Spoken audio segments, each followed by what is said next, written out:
I'm Gary Stearman. Welcome to another edition of Prophecy in the News, and we're going to continue a discussion that we had with two great guys, Tom Horn, L.A. Marzulli, both of them authors. You're going to enjoy this.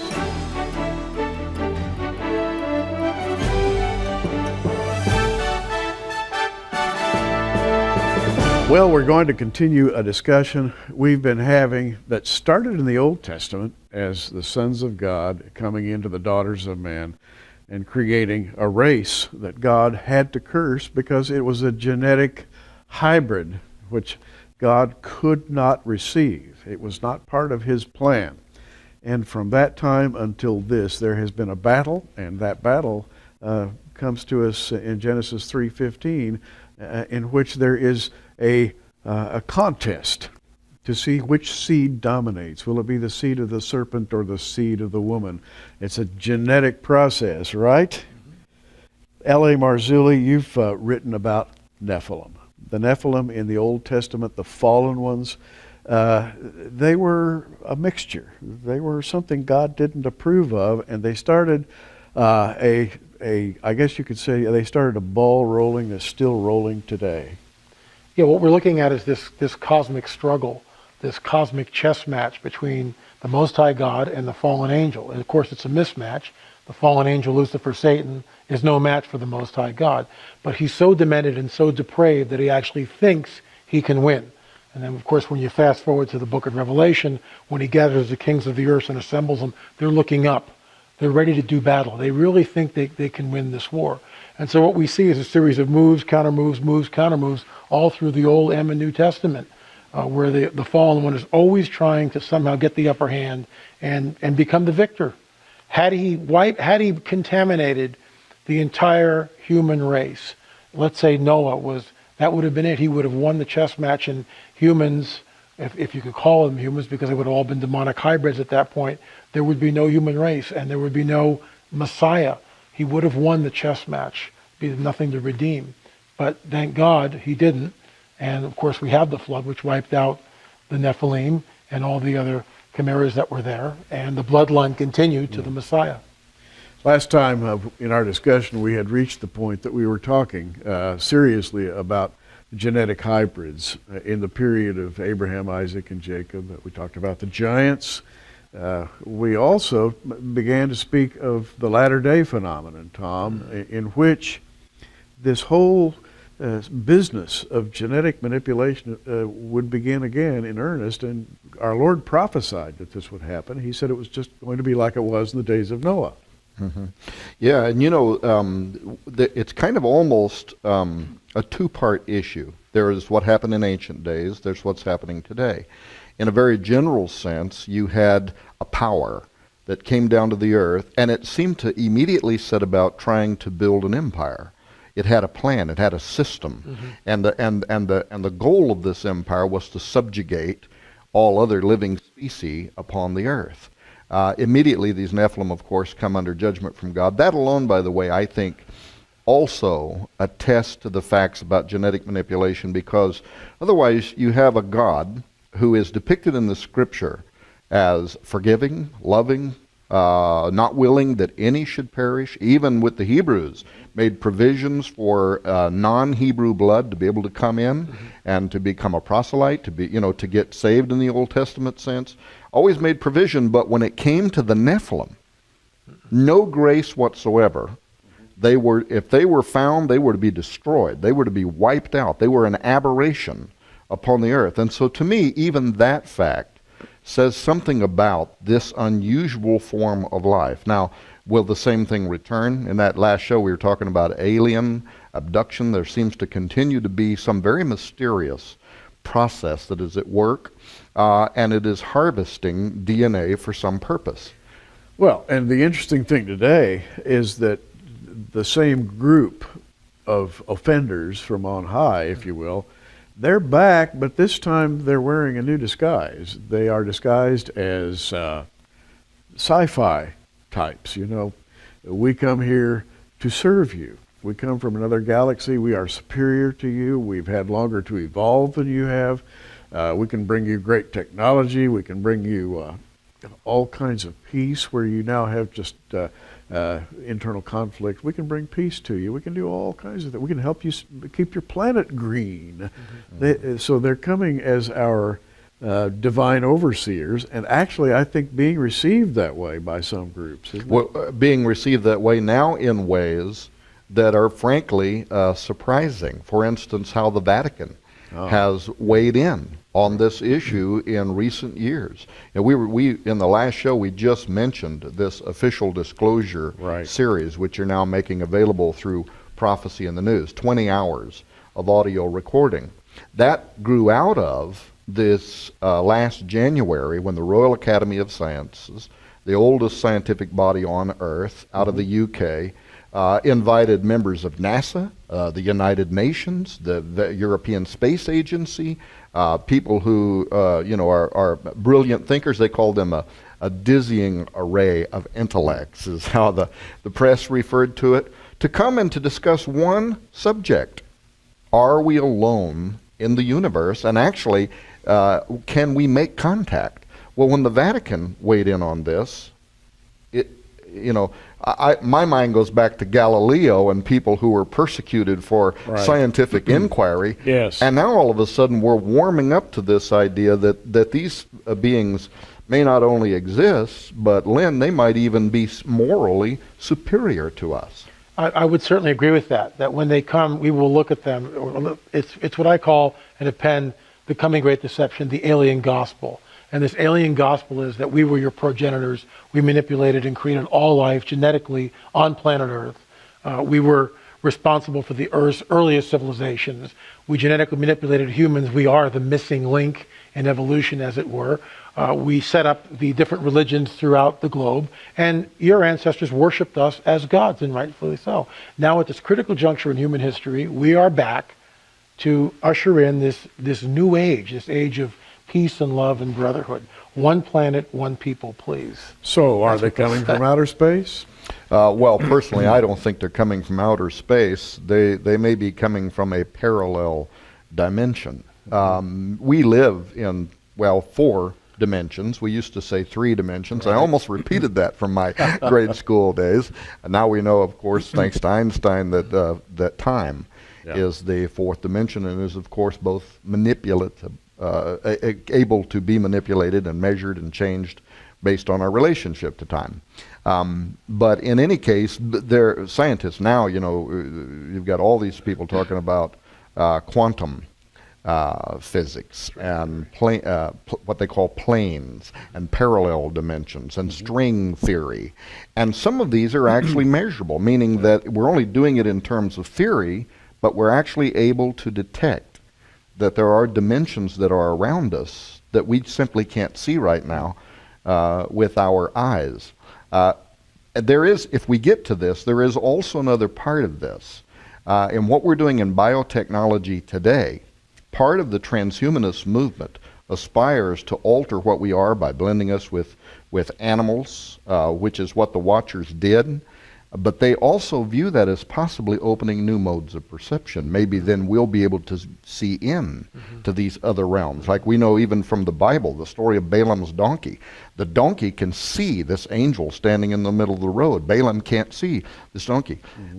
Nick Bostrom, who is one of the world's leading transhumanists, he's a professor, a bioethicist at Oxford University, has written extensively on this in his Transhumanist Values thesis, which he earned his PhD on, how that by blending ourselves with animals, we're going to open new modes of perception because they can see into areas of the light spectrum that are closed to us. Research has begun in this area. University of Utah is doing the farming of sheep in particular that have been altered slightly to produce human organs, say a human liver, a human heart, for transplantation. All sounds very good until you look at the implications of it. Now, back to the Vatican for a moment. They have their own astronomer. They have their own observatory.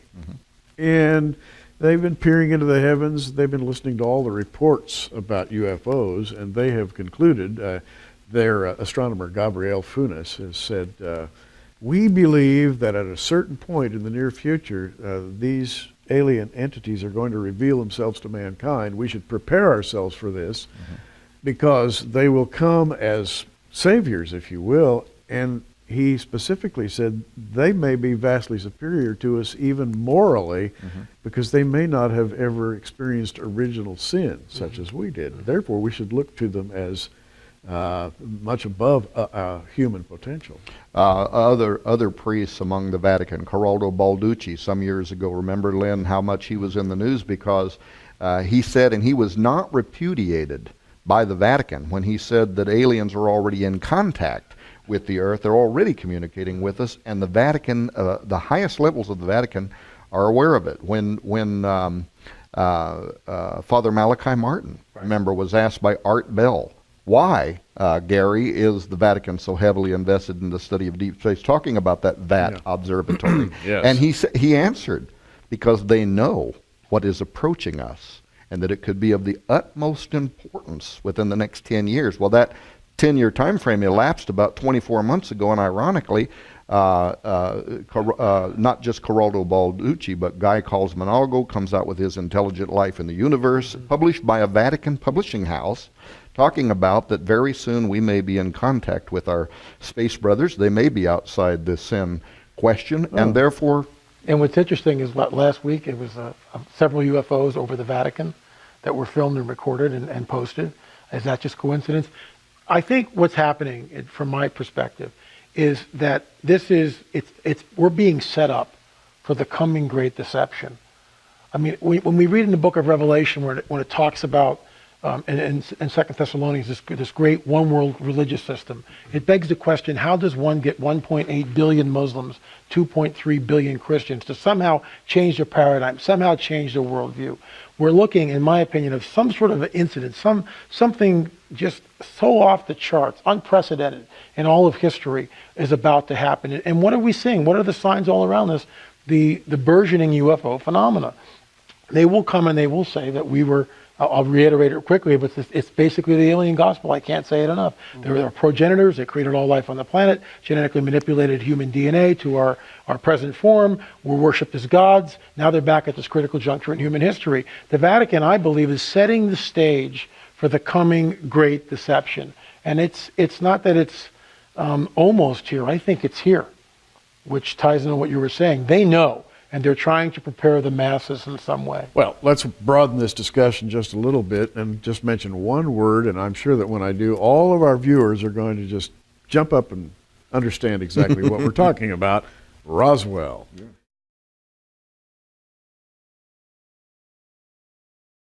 And they're trying to prepare the masses in some way. Well, let's broaden this discussion just a little bit and just mention one word, and I'm sure that when I do, all of our viewers are going to just jump up and understand exactly what we're talking about.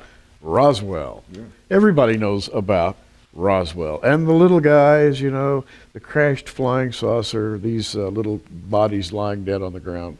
I think every human being alive today has heard about Roswell. What happened there? Well, that is the big question, I guess. Mogul balloons, Gary. That's what the government says. Yeah, it was balloons. Crash test dummies. Crash test dummies. Absolutely. Crash test. Yeah, right. Those were a little too small for crash test dummies. Yeah, well, we wanted to ask that question, too. That's why in this series, Official Disclosure, Prepare for Contact, we went back to the original civilian investigator, Stanton Friedman, nuclear physicist. And we also went to Jesse Marcel's son, Jesse Marcel Jr., who even the government admits is the only person on Earth today, admits is a key phrase, handled the Roswell debris. Now, the people on this production that you've put together, it's called Official Disclosure, Prepare for Contact. They pretty much all believe that we're at the edge of something big, right? Yeah, some of these believe that what happened in Roswell, for instance, Stanton Friedman, I mean, he goes to great lengths to argue that what happened in Roswell was a physical craft, potentially from another world. But the question for a person like me who believes that at the heart of it might have been something demonological, you just take the word poltergeist, a German word. Polter, spirit, geist, noisy. Yeah. How can a spirit manipulate matter? How can it touch and move matter? Well, in some way it can. So it's easy for me to believe that all kinds of things could potentially have been manufactured. And in fact, doesn't the Bible even talk about celestial transportation devices, for want of a better term? It does. Multidimensional transportation vehicles. And they're driven by the angels, if you will. One of the prophets of old, Elijah, showed his servant. He said, Lord, open the eyes of my servant so that he can see these vehicles. And immediately the servant's eyes were opened, and presto, he saw the vehicles. And they were vehicles. They're called merkavim in the Hebrew. Chariot is the way it's translated in King James, but hey, a chariot doesn't fly through the heavens, not the kind we're thinking of. Now, gentlemen, back to the discussion. We've talked about Roswell. Let me ask the question I always ask about Roswell. These little creatures out here on the ground, assuming this is all true, they're dead. If those are spiritual creatures from the dark side, and we might call them demons, can demons die? What's going on here? Well, this is the second part of that question that we talked a little bit about in the first show and that I mentioned a moment ago. And that was, okay, we know from historical records that what the Watchers wanted to do, they wanted to leave their plane of existence. Jude, Peter both verify that. The story, of course, is told from Enoch, from whom they are quoting. Their motivation certainly could have been altogether or could have included the ambitious goal of cutting off the bloodline of the Messiah, contaminate the earth's population, so you cut off the bloodline of the Messiah, the human race is lost. When I first looked at this story, this ancient story, I could understand their motivation in that sense. But what I couldn't at first understand is why did they need to blend animals with humans? How would blending the DNA of various creatures facilitate their goal of wanting to leave their plane of existence and enter into this reality? Mm-hmm. And one of the ancient texts, it's not a biblical, it's not in the Bible, it's not part of the canon, but it is quoted in two different places of the Old Testament, referred to, is an ancient text called the Book of Jasher. Mm-hmm. And Jasher tells the same story that Enoch does about the fall of the angels. And by the way, for the listening audience, many, many ancient records tell this story. But Jasher 4:18 says something unique in that it says that after the angels had revealed the secrets of heaven to mankind, that then, this is Jasher 4:18, then men began to teach the blending of animals of one species with another, therewith to provoke the Lord. One species with another. This is literally an ancient record of advanced biotechnology. Mm-hmm. The crossing over of species barriers. In all the cultures of the old world, whether it's Etruscan or Greek or Roman or Egyptian, Babylonian, you find what are called chimeras, human-animal combinations like satyrs, the goat's hindquarters and a human being, a centaur, half horse, half man. And virtually all the gods of the Egyptians are human bodies with the heads of animals, like Thoth, the god of intelligence and writing, for example, has a man's body and the head of an ibis. So the artist was trying to express there some idea about what they considered to be gods. We would call these gods what the Old Testament refers to as Nephilim, giants. There were giants in the earth in those days. I think that's what we would call these creatures that the Egyptians were trying to portray, right? And also afterwards. And also afterwards. Yeah. So this idea of mingling the species, which of course is forbidden, and we know that there's that the dividing line between the species. Each two is, the Bible tells us, each in order of its own kind, reproducing. But what we see is the enemy, the fallen one, continues to try to advance this all through history.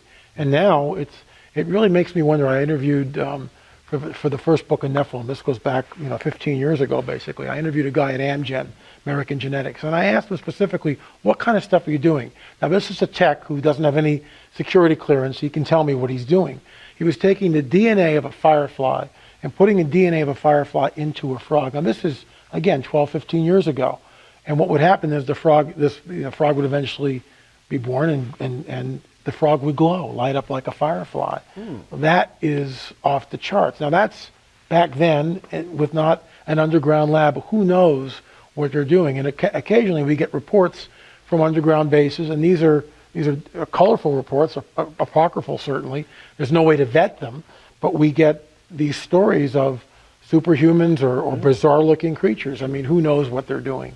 Well, in the old days, the fallen angels helped man, gave him little clues as to how to do this. Are they still giving man clues? Yeah, I see, and I think that's what we're seeing paralleled in certain parts of biotechnology today as a repeat of an ancient forbidden science, crossing over species barriers.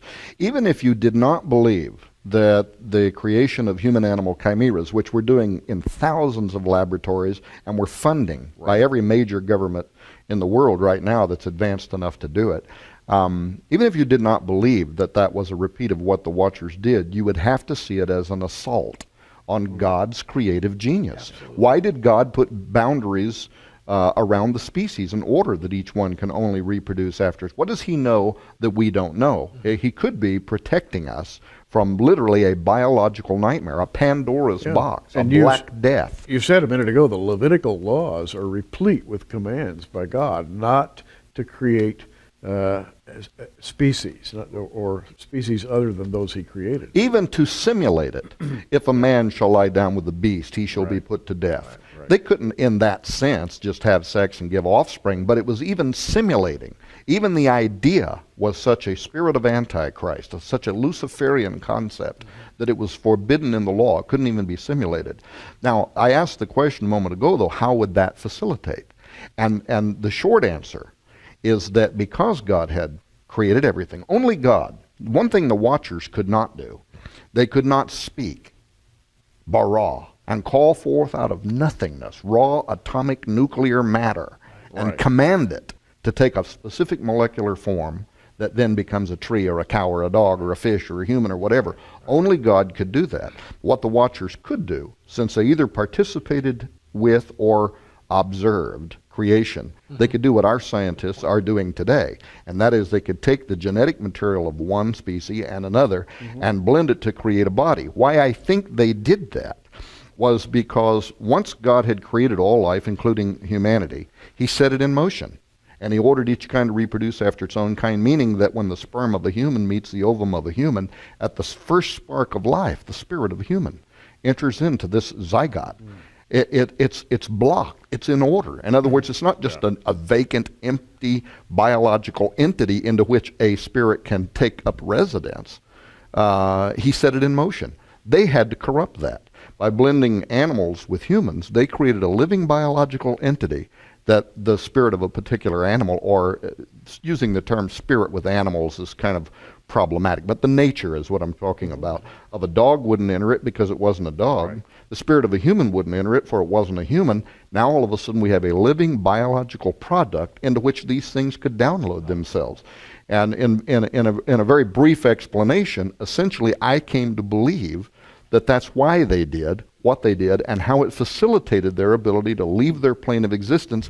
What's spooky about that, Len, is then when you open your books and start reading them, and you see how DNA, cattle mutilations, human mutilations, it's not only happening, it has exploded in recent years. Yeah, it's just like Genesis 3:15 said, the battle is between the seed of the serpent and the seed of the woman, which is a genetic contest, really, for genetic purity, I guess you could say. And rather than being aliens from outer space, as hoped for by the Vatican, we've got aliens from inner space with that specific goal to do anything they can to corrupt the human genome, right?